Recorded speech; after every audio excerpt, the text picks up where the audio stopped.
இதே பிரதமர் நம் நாட்டு விவசாயிகளை பார்த்து இவர்கள் தான் சுற்றுலாவிற்கு வந்திருக்கிறார்கள் என்று கூறியிருக்கிறார். அப்போ உங்களுடைய மினிஸ்டர்கள் செய்த காரியம்தான் என்ன? நம் நாட்டுடைய பிரச்சாரத்திற்காக அல்ல, அவர்களுடைய பிஜேபியின் கட்சி கொடியை வைத்துதான் அங்கு அனைத்து மேடையுமே அமைக்கப்பட்டது. பிஜேபி கட்சி பிரச்சாரம் தான் நம் நாட்டு மக்களின் பணத்தை வைத்து நம் நாட்டு மத்திய அரசாங்கம் நடத்தி வருகிறது. நம் நாட்டு விவசாயிகளுக்கு பாகிஸ்தானிலிருந்து பணம் வருகிறது, சைனாவிலிருந்து பணம் வருகிறது. இவர்கள் காலிஸ்தானியுடைய சப்போர்ட்டர்ஸ்கள், இவர்கள் ஒரு தீவிரவாதிகள், டுக்குடே கேங் என்று நம் நாட்டு அரசியல்வாதிகள், நம் நாட்டு கோதி மீடியா, நம் நாட்டு பிஜேபியின் ஐடி செல் குற்றம் சாட்டி வருகிறார்கள். வணக்கம். உங்களுக்கு கொடுத்த வாக்குப்படி பிரதமர் நேற்று பேசிய அந்த உரையிலிருந்து எத்தனை உண்மைகள் இருந்தது, எத்தனை பொய்கள் இருந்தது என்ற ஒரு விவரமான பதிவை கொண்டு வந்துள்ளோம்.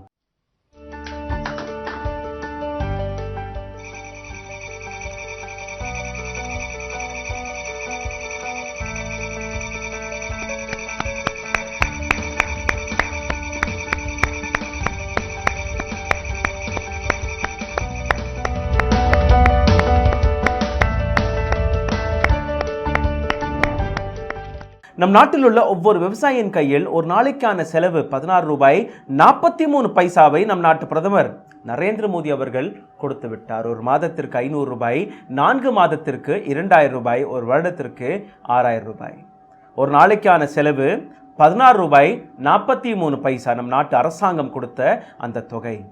இந்த 16 ரூபாய் 43 பைசாவை வைத்து ஒரு நாளைக்கு நீங்க என்னெல்லாம் வாங்க முடியும், நீங்க எப்படியெல்லாம் இந்த பணத்தை செலவழிக்க முடியும் என்கிற அந்த கேள்வியை கேட்டு பாருங்கள்.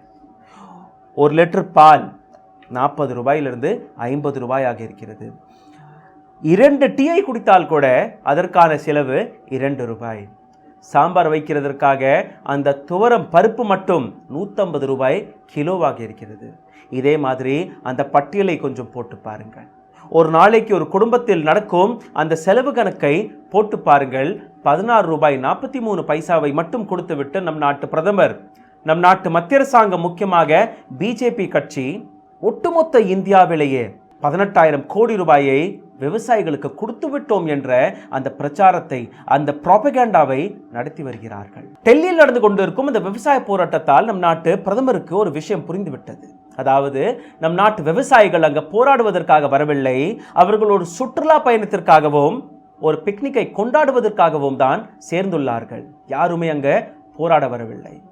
இந்த நபர்கள் செல்ஃபி எடுத்து தன்னுடைய சோஷியல் மீடியா பக்கத்தில் தனக்காக அந்த லைக்குகளை அதிகரிக்கிறதற்காக தான் வந்திருக்கிறார் என்று நம் நாட்டு பிரதமர் கூறியிருக்கிறார். இதுதான் நம் நாட்டு பிரதமர் நம் நாட்டு விவசாயிகளுடைய போராட்டத்திலிருந்து கத்துக்கின அந்த விஷயமாக இருக்கிறது. நம் நாட்டு அரசாங்கம் நடத்தும் இந்த நாடகத்தையும் நீங்க இன்னைக்கு புரிஞ்சு கொள்ள வேண்டும். ஒரு நாடகத்தை அமைத்து எப்படி அந்த நாடகத்தை உங்களிடம் கொண்டு போய் சேர்க்கிறார்கள் என்ற அந்த கதையும் கொஞ்சம் பாருங்கள். கதாபாத்திரங்கள், கதை, திரைக்கதை, வசனம் அனைத்தையுமே நம் நாட்டு அரசாங்கம் எழுதி ஒரு நாடகம் வடிவமாக உங்களிடம் கொண்டு வந்து சேர்த்து விடுகிறார்கள். நாடக குட்டகையின் அந்த திரை எடுத்தவுடன் நீங்கள் பார்த்து வரும் அந்த காட்சிகள் உங்களை மெய் சிலிர்க்க வைத்துவிடும். இதே பாணியில் தான் நம் நாட்டு பிரதமர் நரேந்திர மோடி அவர்கள் நேற்றிலிருந்து ஒரு நாடகத்தை நடத்தி வந்தார். அதாவது 18,000 கோடி ரூபாய் நம் நாட்டு விவசாயிகளுக்கு நான் கொடுத்து விட்டேன் என்று.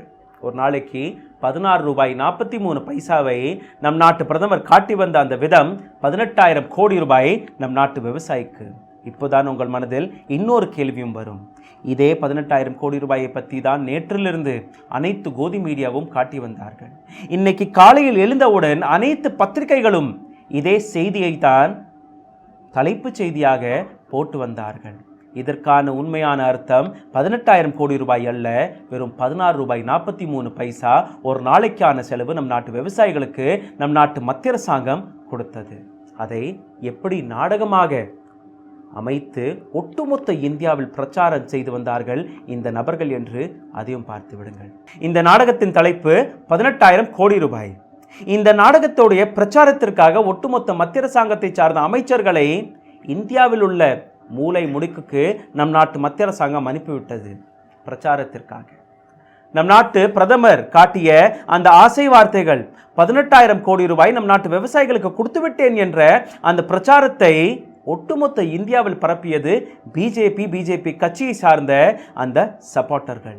அவர்களுக்கு தலைமை தாங்கியது நம் நாட்டு மத்திய அரசாங்கத்தின் சிறந்த தலைவர்களான அமைச்சர்கள். நம் நாட்டு ஹோம் மினிஸ்டர் அமித்ஷா அவர்கள் டெல்லியின் ஒரு பக்கத்தில் பிரச்சாரம் செய்து வந்தார், இன்னொரு பக்கத்தில் டிஃபென்ஸ் மினிஸ்டர் ராஜ்நாத் சிங் அவர்கள். தமிழகத்திற்கு பிரகாஷ் ஜாவ்டேகர் அவர்கள் அதே பிரச்சாரத்தை தொடங்கினார். இதே பாணியில் பீகார், அசம், கர்நாடகா, மகாராஷ்டிரா, ராஜஸ்தான் போன்ற அனைத்து மாநிலங்களிலுமே நம் நாட்டு அமைச்சர்கள், மத்திய அரசாங்கத்தை சார்ந்த பெருந்தலைவர்கள் இந்த பிரச்சாரத்தில் இறங்கிவிட்டார்கள். 18,000 கோடி ரூபாய்க்கான இந்த பிரச்சாரம், நம் நாட்டு பிரதமர் கொடுக்க இருந்த அந்த உபதேசத்தை ஒட்டுமொத்த இந்தியாவில் பரப்ப வேண்டும் என்கிற இந்த பிரச்சாரம். இதை உபதேசம் என்று கூறுவதற்கும் ஒரு காரணம் இருக்கிறது. நம் நாட்டு பிரதமர் கொடுத்த அந்த உரையை உபதேசமாக பார்ப்பதற்கும் ஒரு காரணம் இருக்கிறது. ஏனென்றால் நம் நாட்டு பிரதமர் உரை கொடுக்கவில்லை, நம் நாட்டு பிரதமர் பேசியது ஒரு உபதேசம் மட்டும்தான். நம் நாட்டு பிரதமர் 3 விஷயங்களை உண்மையாக பேசிவிட்டார். இதை பற்றி பேசுவதற்கு முன்னாடி நீங்க இன்னொரு விஷயத்தை புரிஞ்சு கொள்ள வேண்டும். நம் நாட்டு பிரதமர், நம் நாட்டு மத்திய அரசாங்கம் வெறும் 2-3 மணி நேரத்தில் செலவழித்த அந்த கணக்கு தொகை, 18,000 கோடி ரூபாய்க்கான அந்த பிரச்சாரத்தில் செலவழிந்த அந்த பணத்தையும் கொஞ்சம் கேட்டுவிடுங்கள். பிரதமர் நரேந்திர மோடியுடைய அந்த சொந்த பிரச்சார செலவு 7 to 8 கோடி ரூபாய். நம் நாட்டு அமைச்சர்கள் இந்தியாவின் மூலை முடுக்குக்கு போய் இதே 18,000 கோடி ரூபாய்க்கான அந்த பிரச்சாரத்தின் செலவு 10 to 12 கோடி ரூபாய். இதை தவிர நேஷன் வைட் அந்த பிரச்சாரத்தின் செலவு, அதாவது டிவி, மீடியா, ரேடியோ இதுகளில் செய்து வந்த அந்த பிரச்சாரத்தின் செலவு ஒரு நிமிடத்திற்கு 5 to 6 லட்சம் ரூபாய். அனைத்தையுமே கூட்டி கழித்து பாருங்கள். இதற்கும் மேலே மற்ற செலவுகள், அதாவது கொட்டகை போட்டது, ஸ்டேஜ் கட்டினது, சேர்களை போட்டது, லவுட் ஸ்பீக்கர் கட்டினது, டிவி, கேமரா இதையெல்லாம் கொண்டு வந்தது, அந்த வந்த நபர்களை கொண்டு வந்த டிரான்ஸ்போர்ட்டேஷன் செலவு, வந்த நபர்களுக்கு கொடுத்த அந்த பணம், வந்த நபர்களுக்கு போட்ட சாப்பாட்டு செலவு, அனைத்தையுமே சேர்த்து பாருங்கள். 200 to 250 கோடி ரூபாய் வெறும் 2-3 மணி நேரத்திற்குள் நம் நாட்டு மத்திய அரசாங்கம் இந்த 18,000 கோடி ரூபாய்க்கான பிரச்சாரத்தில் செலவழித்து விட்டார்கள். நம் நாட்டு மக்களுடைய பணம், நம் நாட்டு டாக்ஸ் பேயருடைய பணம். அந்த பணம் இந்தியாவின் பிரச்சாரத்திற்காக செலவழிக்கப்படவில்லை. இந்த பணம் ஒரு தனி கட்சிக்காக, ஒரு பிஜேபி கட்சிக்காக, அவர்களுடைய பேனர், அவர்களுடைய கொடிகளுக்காக செலவழிக்கப்பட்டிருக்கிறது. அதாவது மக்களின் பணம், நம் நாட்டின் பணம் ஒரு தனியார் கட்சிக்காக செலவழிக்கப்படுவது இது முதல் முறையாக இருக்கிறது. நம் நாட்டு பிரதமர் பேசிய இந்த உரையிலிருந்து எத்தனை உண்மைகள் இருக்கிறது, எத்தனை பொய்கள் இருக்கிறது. இந்த விடயத்திற்காக இந்த பதிவை 3 பங்காக பிரித்திருக்கிறோம். முதலாவது PM கிசான் சம்மான் நிதியை பற்றி, அதை பற்றி நம் நாட்டு பிரதமர் என்னெல்லாம் பேசியிருக்கிறார், எத்தனை உண்மை அதில் இருந்தது, எத்தனை பொய்கள் அதில் இருந்தது என்று. இரண்டாவது கிசான் பீமா யோஜனா, இதை பற்றி நம் நாட்டு பிரதமர் என்னெல்லாம் பேசினார் என்று. மூணாவது நம் நாட்டு பிரதமருடைய அரசியல் லாபத்திற்காக வெஸ்ட் பெங்காலை தாக்கி, அங்குள்ள அரசாங்கத்தை தாக்கி, அங்குள்ள விவசாயிகளுக்காக என்னெல்லாம் பேசினார் என்ற அந்த விடயத்தையுமே பார்க்க இருக்கிறோம். கிசான் சம்மான் நிதியை பற்றி முதலில் பார்த்து விடலாம். அதாவது நம் நாட்டு பிரதமர் கூறிய அந்த அழகான வார்த்தைகள், கிசான்களை பற்றி, விவசாயிகளை பற்றி, அவர்களுக்காக இவர்கள் கொண்டு வந்த இந்த நல்ல திட்டங்களை பற்றி. அதாவது 18,000 கோடி ரூபாயை 9 கோடி விவசாயிகளுக்கு கொடுத்து விட்டது நம் நாட்டு மத்திய அரசாங்கம். இதற்கான பிரச்சாரத்தில் தான் ஒட்டுமொத்த இந்தியாவிலேயே நம் நாட்டு பிஜேபி கட்சி நேற்று பிரச்சாரம் செய்து வந்தார்கள்.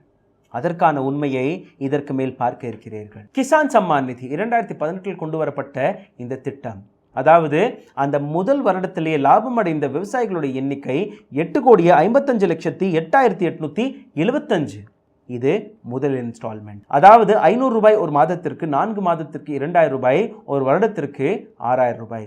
அதாவது ஒரு வருடத்திற்கு 3 இன்ஸ்டால்மெண்ட்டாக ஒரு விவசாயியுடைய அக்கௌண்ட்டில் இந்த பணம் போய் சேரும் என்று. இதுதான் இந்த கிசான் சம்மான் நிதி என்கிற இந்த திட்டத்தின் அடிப்படை ரூல்ஸாக இருந்தது. ஆனால் இந்த திட்டம் இதற்கு மேல் எப்படி வளர்ந்தது அல்ல எப்படி கீழே போனது என்ற அனைத்து விஷயத்தையுமே பாருங்கள். டிசம்பர் 1, 2018 எலெக்ஷன் வர இருக்கும் ஒரு சில மாதங்களுக்கு முன்னாடி, அதாவது அந்த எலெக்ஷன் பிரச்சாரம் தொடங்கியவுடன் இந்த கிசான் சம்மான் நிதி என்கிற பெயரில் நம் நாட்டு மத்திய அரசாங்கம் 8,12,00,000 விவசாயிகளுடைய அக்கௌண்ட்டில் நேரடியாக 2,000 ரூபாய் போட்டுவிட்டது. அதாவது 16,24,00,000 ரூபாயை நம் நாட்டு விவசாயிகளுடைய அக்கௌண்ட்டில் போட்டுவிட்டது நம் நாட்டு மத்திய அரசாங்கம். இது முதல் இன்ஸ்டால்மெண்ட். இரண்டாவது இன்ஸ்டால்மெண்ட் ஏப்ரல் 1, 2019 எலெக்ஷன் நடக்கிறதுக்கு 10 நாட்களுக்கு முன்னாடி நம் நாட்டு மத்திய அரசாங்கம் மீண்டும் ஒரு முறை 2வது இன்ஸ்டால்மெண்ட்டாக நம் நாட்டு விவசாயிகளுடைய அக்கௌண்ட்டில் போட்டது. அந்த காலகட்டத்தில் லாபமடைந்த விவசாயிகளுடைய எண்ணிக்கை 7,46,14,851 விவசாயிகளுடைய அக்கௌண்ட்டில் இந்த பணம் போய் சேர்ந்தது. இதில் கவனிக்கக்கூடிய விஷயம், பிரச்சாரம் தொடங்கியவுடன், அதாவது 2019 நடக்க இருக்கும் அந்த எலெக்ஷனுக்கான பிரச்சாரம் தொடங்கியவுடன் டிசம்பர் மாதத்தில் 8,12,00,000 விவசாயிகளுடைய அக்கௌண்ட்டில் இந்த பணம் போனது. எலெக்ஷன் நடக்கிறதுக்கு 10 நாட்களுக்கு முன்னாடி இதே மத்திய அரசாங்கம் 7,46,14,851 விவசாயிகளுடைய அக்கௌண்ட்டில் இந்த பணம் போனது. இது 2வது இன்ஸ்டால்மெண்ட். 3வது இன்ஸ்டால்மெண்ட்டையும் கொஞ்சம் பார்த்து விடுங்கள். எலெக்ஷன் முடிந்ததற்கு பின் 3வது இன்ஸ்டால்மெண்ட், அதாவது ஆகஸ்ட் 1, 2019 தொடங்கி நவம்பர் 30, 2019 வரைக்கான அந்த இன்ஸ்டால்மெண்ட். இந்த முறை அந்த எண்ணிக்கை இன்னும் குறைந்து விட்டது. 5,96,00,000 விவசாயிகளுக்கு மட்டும்தான் இந்த லாபம் போய் சேர்ந்தது. இதற்கு பின் 4வது இன்ஸ்டால்மெண்ட், அதே டிசம்பர் 1, 2019 ஆண்டு, அதாவது ஒரு வருடம் முடிந்து விட்டது. இந்த ஒரு வருட காலகட்டத்தில் இந்த இன்ஸ்டால்மெண்ட்டை மிகவும் கவனமாக பார்க்க வேண்டும். ஏனென்றால் இந்த இன்ஸ்டால்மெண்ட்டுக்கு பிறகுதான் அனைத்து குழப்பமுமே ஏற்பட தொடங்கியது. அதாவது 4வது இன்ஸ்டால்மெண்ட் 1 டிசம்பர் 2019 ஆண்டு 2,90,02,545 விவசாயிகளுக்கு மட்டும்தான் இந்த முறை இந்த லாபம் போய் சேர்ந்தது. அதாவது இதற்கு முந்தின வருடம் டிசம்பர் 1, 2018 ஆண்டு 8,12,00,000 விவசாயிகளுக்கு இந்த லாபம் போய் சேர்ந்தது.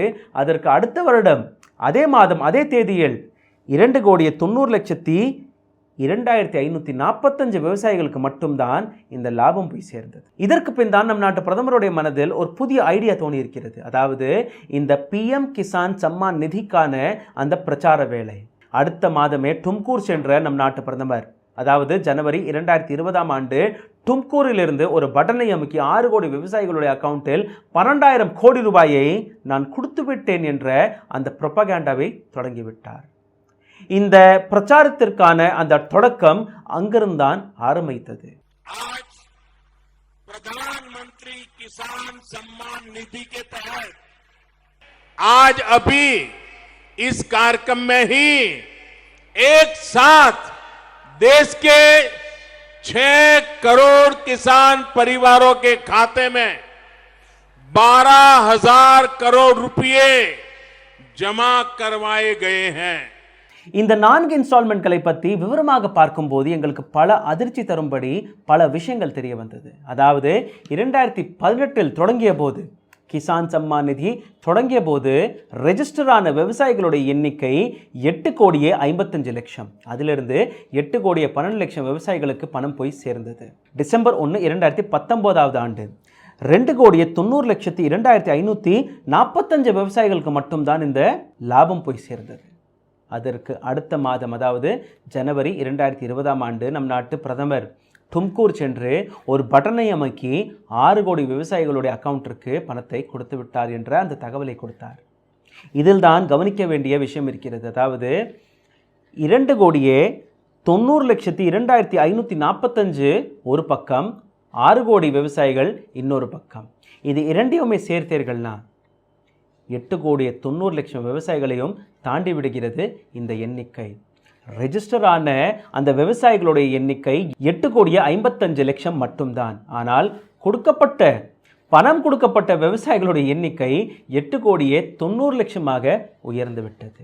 இந்த கணக்கை பற்றி விசாரிக்கும் போது, இந்த கணக்கை பற்றி நம் நாட்டு அரசாங்கத்தை பார்த்து கேள்விகளை கேட்கும்போது, நம் நாட்டு அரசாங்கம் செய்த செயல், இவர்களுடைய வெப்சைட்டிலிருந்து இந்த அனைத்து கணக்கையுமே அழித்து விட்டார்கள். நம் நாட்டு பிரதமரை பார்த்து யாருமே கேள்விகளை கேட்கக்கூடாது. நம் நாட்டு ஃபைனான்ஸ் மினிஸ்டரை பார்த்து யாருமே கேள்விகளை கேட்கக்கூடாது. இவர்கள் செய்து வரும் அனைத்து தவறுகளுமே இவர்களே தன்னுடைய வெப்சைட்டில் வெளிவிட்டு விட்டார்கள். அந்த தவறை பிடித்த நபர்கள் மீண்டும் கேள்விகளை கேட்கக்கூடாது என்று அனைத்து டேட்டாவையுமே அழித்து விட்டது நம் நாட்டு மத்திய அரசாங்கம். சிந்தித்து பாருங்கள். விவசாயிகள் ரெஜிஸ்டர் ஆன விவசாயிகள் வெறும் 8,55,00,000. ஆனால் பணம் கொடுக்கப்பட்டது 8,90,00,000 விவசாயிகளுக்கு. இது மட்டுமல்லாமல் www.nic.in என்கிற இந்த வெப்சைட்டில் நீங்கள் போய் பார்த்தீர்கள்னா, அதாவது அரசாங்கத்திற்கு சொந்தமான இந்த வெப்சைட்டில் நீங்கள் போய் பார்த்தீர்கள்னா, நேற்று நம் நாட்டு பிரதமர் வெளிவிட்ட அந்த டேட்டாவை மட்டும்தான் பார்க்க முடியும். அதாவது 18,000 கோடி ரூபாய்க்கான கணக்கை மட்டும்தான் உங்களால் பார்க்க முடியும். அதற்கு பின்னாடி இருந்த அனைத்து டேட்டாவையுமே நம் நாட்டு மத்திய அரசாங்கம் அளித்து விட்டது. இந்த 5, 6, 7க்கான டேட்டாவை பற்றி கேட்கும்போது நம் நாட்டு மத்திய அரசாங்கம் கொடுக்கும் பதில், நம் நாட்டு பிரதமர் வெளிவிட்ட 20,000 கோடி ரூபாயில் இந்த 3 இன்ஸ்டால்மெண்ட்டுமே அடங்கிவிட்டது என்று. இங்கே தான் எங்களுடைய இன்னொரு கேள்வியும் வருகிறது. அப்போ எங்கே நம் நாட்டு மத்திய அரசாங்கம் ஒதுக்கிய அந்த தொகை போனது? அதாவது பட்ஜெட்டில் ஒதுக்கிய 75,000 கோடி ரூபாய் எங்கே போனது என்று. நேற்று வெளிவிட்ட டேட்டா 18,000 கோடி ரூபாய் 9 கோடி விவசாயிகளுக்கு. இந்த எண்ணிக்கையை, இந்த நம்பரையே நீங்கள் ஏற்றுக்கினா கூட ஒரு வருடத்திற்கு 54,000 கோடி ரூபாய் மட்டும்தான் நம் நாட்டு மத்திய அரசாங்கம் செலவழித்து வருகிறது. ஆனால் 2018 கொடுத்த அந்த பணம் 2019 கொடுத்த பணத்தை நீங்கள் பார்த்தீர்கள்னா இதைவிட குறைவாக தான் இருக்கிறது. 75,000 கோடி ரூபாயிலிருந்து 54,000 கோடி ரூபாய் மட்டும்தான் நம் நாட்டு மத்திய அரசாங்கம் செலவழித்து வருகிறது. அப்போ மீதம் இருக்கும் அந்த பணம் எங்கே போகிறது என்ற அந்த கேள்விக்கான பதிலை நம் நாட்டு மத்திய அரசாங்கம் தான் விளக்க வேண்டும். இதே விஷயத்தில் இருக்கும் இன்னொரு உண்மையும் கொஞ்சம் பார்த்து விடுங்கள். அதாவது நம் நாட்டு பிரதமர் கொடுத்த அந்த டேட்டா படி 18,000 கோடி ரூபாய் 9 கோடி விவசாயிகளுக்கு கொடுக்கப்பட்டது என்று. நம் நாட்டில் இருக்கும் விவசாயிகளுடைய எண்ணிக்கை 26 கோடி. அதாவது 3 விவசாயிக்கு நடுவில் ஒரு விவசாயிக்கு மட்டும்தான் இந்த பணம் போய் சேருகிறது. நம் நாட்டு பிரதமர் 18,000 கோடி ரூபாய், அதாவது 16 ரூபாய் 43 பைசா மட்டும் ஒரு விவசாயிக்கு ஒரு நாளுக்கான செலவை கொடுத்துவிட்டு எவ்வளோ பெரிய பிரச்சாரத்தை செய்திருக்கிறார் என்று நீங்களே சிந்தித்து பாருங்கள். இதே விஷயத்தை இன்னும் நுணுக்கமாக பார்க்கிறதற்காக நாங்கள் ஒரு சில ஸ்டேட்களை எடுத்து பார்த்தோம். ஜார்க்கண்டை பார்க்கும்போது 27 லட்சம் விவசாயிகள் இருந்தார்கள். அந்த 27 லட்சம் விவசாயிகளிலிருந்து 15 லட்சம் விவசாயிகளுக்கு இந்த ரெஜிஸ்ட்ரேஷன் நடந்தது. அதாவது இந்த திட்டத்திற்கு கீழே 15 லட்சம் விவசாயிகளுக்கு இந்த பணம் போய் சேரும் என்று. 2018 அந்த முதல் இன்ஸ்டால்மெண்ட்டில் 14,59,000 விவசாயிகளுக்கு இந்த பணம் போய் சேர்ந்தது. மிகவும் ஒரு நல்ல டேட்டா. 15 லட்சம் விவசாயிகளுக்கு நடுவில் 14,59,000 விவசாயிகளுக்கு இந்த பணம் போய் சேர்ந்து விட்டது. ஆனால் அடுத்த இன்ஸ்டால்மெண்ட், அதாவது 2வது இன்ஸ்டால்மெண்ட்டில் அந்த பணம் நேரடியாக 50% குறைந்து வெறும் 7,37,000 விவசாயிகளுக்கு மட்டும்தான் போய் சேர்ந்தது. 3வது இன்ஸ்டால்மெண்ட் அதற்கும் கீழே வந்துவிட்டது. அதாவது 4,09,507 விவசாயிகளுக்கு மட்டும்தான் இந்த பணம் போய் சேர்ந்தது. 4வது இன்ஸ்டால்மெண்ட் ஒரு விவசாயிக்கு கூட, ஜார்க்கண்டை சார்ந்த ஒரு விவசாயிக்கு கூட இந்த பணம் போய் சேரவில்லை. இதுதான் உண்மை. இதை தவிர மத்திய பிரதேசத்தை பார்த்து விடுங்கள். மொத்த விவசாயிகளோட எண்ணிக்கை, ரெஜிஸ்டரான விவசாயிகளோட எண்ணிக்கை 54 லட்சம். 4வது இன்ஸ்டால்மெண்ட் வர வர அந்த எண்ணிக்கை வெறும் 85,000 விவசாயிகளாக குறைந்து விட்டது. உத்தரப்பிரதேஷ் முதல் இன்ஸ்டால்மெண்ட்டில் 1,97 லட்சம் விவசாயிகளுக்கு இந்த பணம் போய் சேர்ந்தது. 4வது இன்ஸ்டால்மெண்ட் வர வர இந்த நபர்களோட எண்ணிக்கை வெறும் 96,000 விவசாயிகளாக குறைந்து விட்டது. மகாராஷ்டிராவை எடுத்துக்கொள்ளுங்கள். 81 லட்சம் விவசாயிகளுக்கு முதல் இன்ஸ்டால்மெண்ட் போய் சேர்ந்தது. 4வது இன்ஸ்டால்மெண்ட் வர வர இந்த எண்ணிக்கை வெறும் 15 லட்சமாக குறைந்து விட்டது. 5வது இன்ஸ்டால்மெண்ட், 6வது இன்ஸ்டால்மெண்ட், 7வது இன்ஸ்டால்மெண்ட்கான டேட்டாவே கிடைக்கவில்லை. இதே முறையில் தான் மற்ற திட்டங்களும் நடந்து கொண்டு இருக்கிறது. அதாவது 2016 உஜ்வலா யோஜனா என்கிற ஒரு திட்டம் வந்தது. 2016 2018 வரை இலவச கேஸ் சிலிண்டர்களை கொடுத்தது நம் நாட்டு மத்திய அரசாங்கம். ஆனால் 2018க்கு பின் வந்த அந்த டேட்டாவையும் கொஞ்சம் பார்த்து விடுங்கள். அந்த முதல் சிலிண்டர் முடிந்தவுடன் அடுத்த சிலிண்டர் யாருமே ரீஃபில் செய்யவில்லை. அந்த ரீஃபில் செய்த நபர்களுடைய எண்ணிக்கை பார்த்தீர்கள்னா வெறும் 15% மட்டும்தான். மீதமுள்ள யாருமே அந்த சிலிண்டர்களை ரீஃபில் செய்யவில்லை. அந்த 15% ரீஃபில் செய்த நபர்களுடைய அந்த டேட்டாவையும் பார்த்தால் கூட 4 மாதம் அல்ல 5 மாதத்திற்கு ஒரு முறை தான் அந்த ரீஃபிலை செய்து வருகிறார்கள். இதிலிருந்து நம் நாட்டுடைய எக்கனாமி, நம் நாட்டுடைய பொருளாதாரம், இந்த நபர்களுடைய நிலைமை உங்களுக்கு தெரிந்திருக்கும் என்று நம்புகிறேன். அடுத்த சிலிண்டரை ரீஃபில் செய்யக்கூட இந்த நபர்கள் பையில் பணமில்லை. ஆனால் நம் நாட்டு மத்திய அரசாங்கம் திட்டங்களை மட்டும் கொடுத்துவிட்டு அந்த திட்டங்களை எப்படி இம்ப்ளிமெண்ட் செய்வதென்ற எந்த விதமான ஆலோசனை, எந்த விதமான சப்போர்ட்டும் கொடுக்காமல் திட்டத்தை மட்டும் திணித்து வருகிறது நம் நாட்டு மத்திய அரசாங்கம். நம் நாட்டு பிரதமர் கொடுத்த இந்த உரையின் இன்னொரு பக்கத்தையும் பார்த்து விடலாம். அதாவது வெஸ்ட் பெங்கால் தனக்கான அந்த அரசியல் லாபத்தை தேடிக்கொண்ட நம் நாட்டு பிரதமரின் அந்த உரை வெஸ்ட் பெங்காலை சார்ந்த அந்த விவசாயிகளுக்கு எந்த விதமான லாபமும் போய் சேருவதில்லை. அங்கே உள்ள மம்தா பானர்ஜி அரசாங்கம் அந்த அனைத்து லாபத்தையுமே போய் சேரவிட மாட்டேங்கிறார் என்ற அந்த குற்றச்சாட்டை வைத்தார் நம் நாட்டு பிரதமர் நரேந்திர மோடி அவர்கள். அதற்கான உண்மையும் நம்ம பார்த்து விடலாம். வெஸ்ட் பெங்காலில் 70 லட்சம் விவசாயிகள் இருக்கிறார்கள். அந்த 70 லட்சம் விவசாயிகளுக்கு இந்த 16 ரூபாய் 43 பைசா ஒரு நாளைக்கான அந்த செலவு போய் சேராத காரணத்தால் தான் அங்குள்ள விவசாயிகளுடைய நிலைமை மோசமாகிவிட்டது என்ற அந்த குற்றச்சாட்டை வைத்திருக்கிறார் நம் நாட்டு பிரதமர். ஆனால் இன்னொரு புறம் பீகார், இந்தியாவிலேயே எல்லாத்துக்கும் குறைவான வருமானத்தை பார்த்து வரும் அந்த விவசாயிகளுடைய நிலைமை, ஒரு மாதத்திற்கு அவர்களுக்கு போய் சேரும் அந்த வருமானம் வெறும் 3558 ரூபாய். இந்த கிசான் சம்மான் நிதியில் கிடைக்கக்கூடிய இந்த 500 ரூபாயும் சேர்த்து தான் இந்த 3558 ரூபாய் அவர்களுக்கு கிடைக்கிறது. வெஸ்ட் பெங்காலை சார்ந்த அந்த விவசாயிகளுடைய நிலைமை கொஞ்சம் பெட்டராக இருக்கிறது. இந்த 500 ரூபாய் கிடைக்காமல் இந்த 500 ரூபாயை பீகாரை சார்ந்த இந்த விவசாயிகளுக்கு கிடைக்கும் போது எதற்காக அவர்களுடைய நிலைமை இவ்வளவு மோசமாக இருக்கிறது என்று நம் நாட்டு பிரதமர் தான் அதற்கான பதிலை கொடுக்க முடியும். அதற்கும் மேலே உத்தரப்பிரதேசை பார்த்து விடுங்கள். உத்தரப்பிரதேசத்தை சார்ந்த அந்த விவசாயிகளுடைய ஒரு மாதத்திற்கான வருமானம் 4700 ரூபாய். அதிலும் இதே கிசான் சம்மான் நிதியில் வரக்கூடிய இந்த 500 ரூபாயை சேர்த்ததற்கு பின் தான் வெஸ்ட் பெங்காலை சார்ந்த அந்த விவசாயிகளுடைய வருமானம் 4100 ரூபாய். வெஸ்ட் பெங்காலை சார்ந்த விவசாயிகளுடைய நிலைமையும் ரொம்ப நல்லா இருக்கிறது என்று நாங்கள் கூறவில்லை.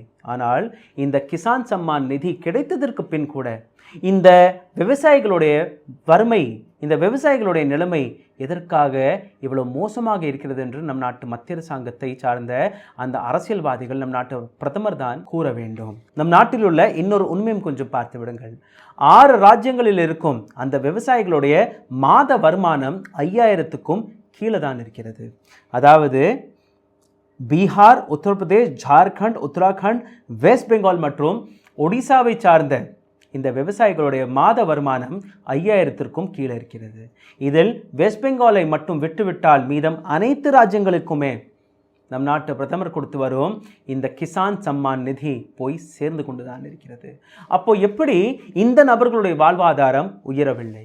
எப்படி இந்த நபர்களுக்கு அந்த லாபம் போய் சேரவில்லை? நம் நாட்டு பிரதமர் கொடுத்து வருந்த அந்த 500 ரூபாயை வைத்து இவர்களுடைய வாழ்வாதாரம் எதற்காக உயரவில்லை? நம் நாட்டு பிரதமர் வெஸ்ட் பெங்காலை சார்ந்த அந்த அரசாங்கத்தை பார்த்து பல கேள்விகளை கேட்டிருக்கிறார். ஆனால் இதே பிரதமருக்கு நாங்கள் வைக்கும் கேள்வி, நீங்கள் வழங்கி வரும் இந்த கிசான் சம்மான் நிதியை வைத்து எதற்காக மீதமுள்ள ராஜ்யங்களில் இருக்கும் அந்த விவசாயிகளுடைய வாழ்வாதாரம் உயரவில்லை என்று. 8 முறை நீங்கள் 8 விதமான இன்ஸ்டால்மெண்ட்டை கொடுத்திருக்கிறீர்கள். ஒரு வருடத்திற்கு 75,000 கோடி ரூபாயை பட்ஜெட்டில் ஒதுக்கி வருகிறீர்கள். அப்போ எப்படி இந்த விவசாயிகளுடைய வருமானம், இந்த விவசாயிகளுடைய வாழ்வாதாரம் உயரவில்லை என்று நீங்கள் தான் பதிலளிக்க வேண்டும். உங்களுடைய அரசியல் லாபத்திற்காக ஒரு மாநிலத்தை சார்ந்த ஒரு சீஃப் மினிஸ்டரை பார்த்து நீங்கள் கேள்வி கேட்டது சரியாக தான் இருக்கிறது. ஆனால் அதே கேள்வியை நாங்கள் உங்களிடம் கேட்கும்போது எதற்காக நீங்கள் பதிலை கொடுப்பதில்லை? 3வது சிச்சுவேஷன், நம் நாட்டு பிரதமர் பேசின ஃபசல் பீமா யோஜனாவை பற்றி. 2015-16ஆம் ஆண்டு இந்த திட்டம் கொண்டு வரப்பட்டது. ஆனால் இதற்கான சரியான டேட்டா எங்களுக்கு கிடைத்தது 2017-18ஆம் ஆண்டுக்கு. 21 மாநிலங்களை சார்ந்த விவசாயிகள் ஒட்டுமொத்தமாக நம் நாட்டு இன்சூரன்ஸ் கம்பெனிகளுக்கு இந்த பிரீமியமை வழங்கி வருகிறார்கள். ஒரு பக்கம் நம் நாட்டு விவசாயிகள் கொடுத்து வருவார்கள், இன்னொரு பக்கம் அந்த மாநில அரசாங்கங்கள் இந்த இன்சூரன்ஸ் கம்பெனிக்கு அந்த பணத்தை கொடுப்பார்கள். மொத்தம் 2,46,83,662 விவசாயிகள் இந்த பிரீமியமை கட்டியிருக்கிறார்கள். மொத்த தொகை 7,984 கோடி ரூபாய். இது நம் நாட்டு விவசாயிகள் மற்றும் மாநில அரசாங்கம் இந்த இன்சூரன்ஸ் கம்பெனிகளுக்கு கொடுத்த அந்த பணம். அதற்கு ஈடாக அதே இன்சூரன்ஸ் கம்பெனி இந்த நபர்களுக்கு விவசாயிகளுக்கு ரிட்டர்னில் என்ன பண்ணார்கள் என்ற அந்த கணக்கையும் கொஞ்சம் பார்த்து விடலாம். இவர்களுக்கு ரிட்டர்ன் கிடைத்தது 5373 கோடி ரூபாய் மட்டுமே. அதாவது இன்சூரன்ஸ் கம்பெனிகளுக்கு நேரடியாக ஒரு வருடத்திற்கு 2500 கோடி ரூபாய் லாபம் கிடைத்திருக்கிறது. இந்த லாபம் அரசாங்கத்திற்கு போய் சேர்ந்திருந்தால் எந்த விதமான கஷ்டமும் அல்ல. ஆனால் இந்த லாபம் ஒரு கார்ப்பரேட் கையில் போய் சேர்கிறது.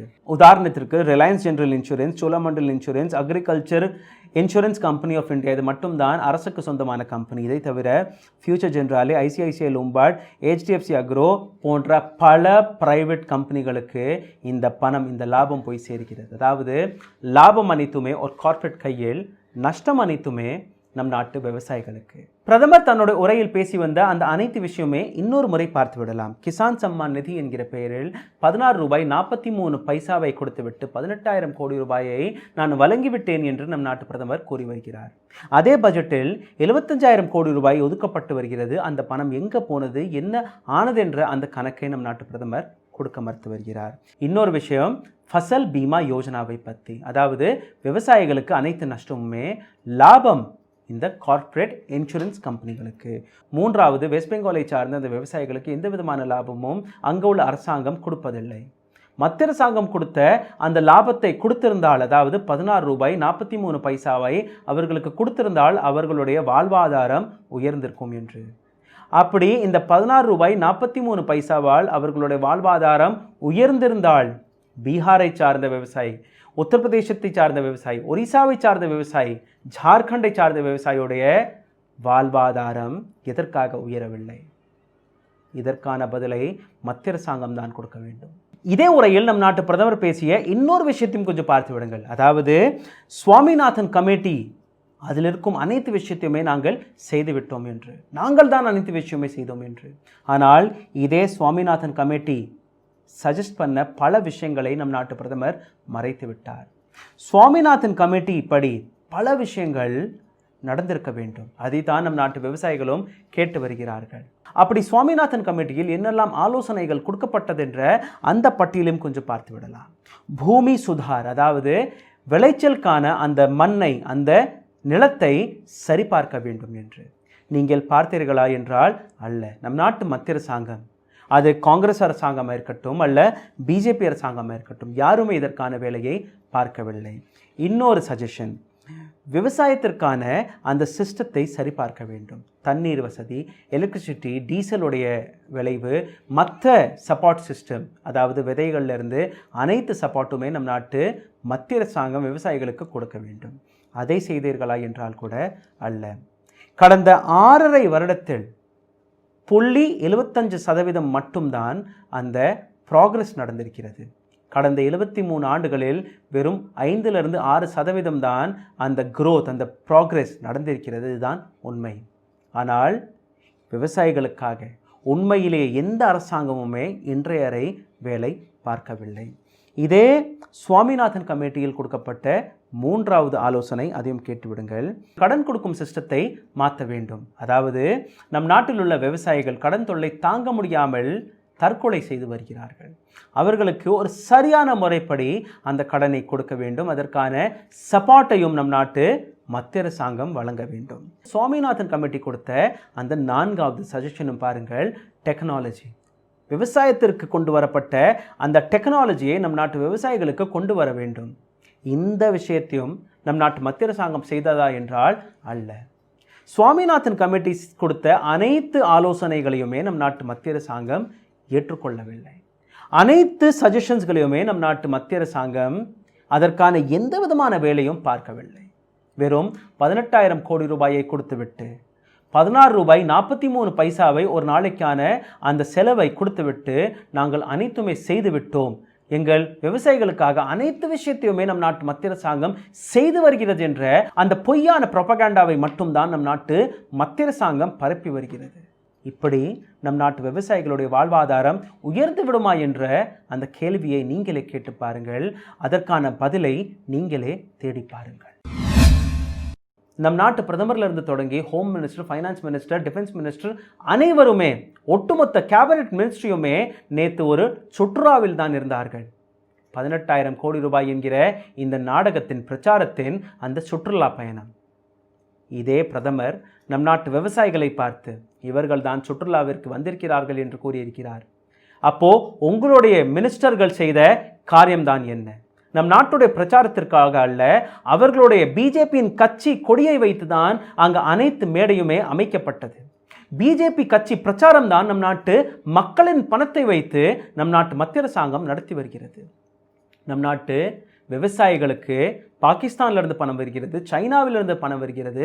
இவர்கள் காலிஸ்தானியுடைய சப்போர்ட்டர்ஸ்கள், இவர்கள் ஒரு தீவிரவாதிகள், டுக்டே கேங் என்று நம் நாட்டு அரசியல்வாதிகள், நம் நாட்டு கோதி மீடியா, நம் நாட்டு பிஜேபியின் ஐடி செல் குற்றம் சாட்டி வருகிறார்கள். அப்போ நம் நாட்டு டாக்ஸ் பேயரோட பணத்தை நீங்கள் எப்படி கேட்காமல் செலவழித்து வருகிறீர்கள் என்ற அந்த கணக்கையும் நீங்கள் தான் கொடுக்க வேண்டும். நம் நாட்டு விவசாயிகள் இல்லை என்றால் உங்களுக்கு அடுத்த நேரம் சாப்பாடு எங்கிருந்து வரும் என்று நீங்களே சிந்தித்து பாருங்கள். கடந்த 90 நாட்களாக நம் நாட்டு விவசாயிகள் போராடி வருகிறார்கள். குளிரை பார்க்காமல், பனியை பார்க்காமல், 80 வயது முதியோர் உட்பட அங்கே ரோட்டில் அமர்ந்து கொண்டு நம் நாட்டு அரசாங்கத்தை பார்த்து இந்த 3 வேளாண் சட்டத்தை ரத்து செய்து விடுங்கள், எங்களுடன் ஆலோசனை கேட்டு விவசாயிகளுக்கு எவ்வளோ செலவாகிறது, என்னெல்லாம் நாங்கள் அங்கே கஷ்டப்படுகிறோம் என்ற அனைத்து விஷயத்தையுமே நோட் செய்து ஒரு புதிய சட்டத்தை கொண்டு வாருங்கள், நாங்கள் உங்களுடன் நிற்போம் என்று நம் நாட்டு விவசாயிகள் கூறி வருகிறார்கள். ஆனால் நம் நாட்டு மத்திய அரசாங்கத்திற்கு யார் ஆலோசனை கொடுப்பார்கள் என்று எனக்கு தெரியவில்லை. ஒரு விவசாயிக்கு 16 ரூபாய் 43 பைசாவை வைத்து அவர் எப்படி தன்னுடைய வாழ்வாதாரத்தை உயர்த்துவார் என்ற அந்த கேள்விக்கான பதிலை நம் நாட்டு மத்திய அரசாங்கத்தால் கொடுக்க முடியுமா? அல்ல நம் நாட்டில் உள்ள பியூரோக்ரேட்ஸ் ஒரு தவறான டேட்டாவை நம் நாட்டு பிரதமருக்கு கொடுக்கிறார்கள் என்ற அது உண்மையாக இருக்கணும். அல்ல நம் நாட்டு பிரதமருக்கு விவசாயத்தை பற்றி, நம் நாட்டு வேளாண் அமைச்சருக்கு விவசாயத்தை பற்றி எதுவுமே தெரியவில்லை என்றதுதான் உண்மையாக இருக்க வேண்டும். நம் நாட்டு பிரதமருடைய 18,000 கோடி ரூபாய்க்கான அந்த நாடக கதை இது மட்டும்தான். நம் நாட்டு பிரதமர் கூறி வந்த அனைத்து பொய்களுக்கான அந்த டேட்டாவும் இது மட்டும்தான். இந்த பதிவு உங்களுக்கு பிடித்திருக்கும் என்று நம்புகிறேன். இதற்கான கேள்விகளை, உங்களுடைய ஆலோசனைகளை நீங்கள் கமெண்ட் பாக்ஸில் எழுதுவீர்கள் என்று நம்புகிறேன். நன்றி, வணக்கம்.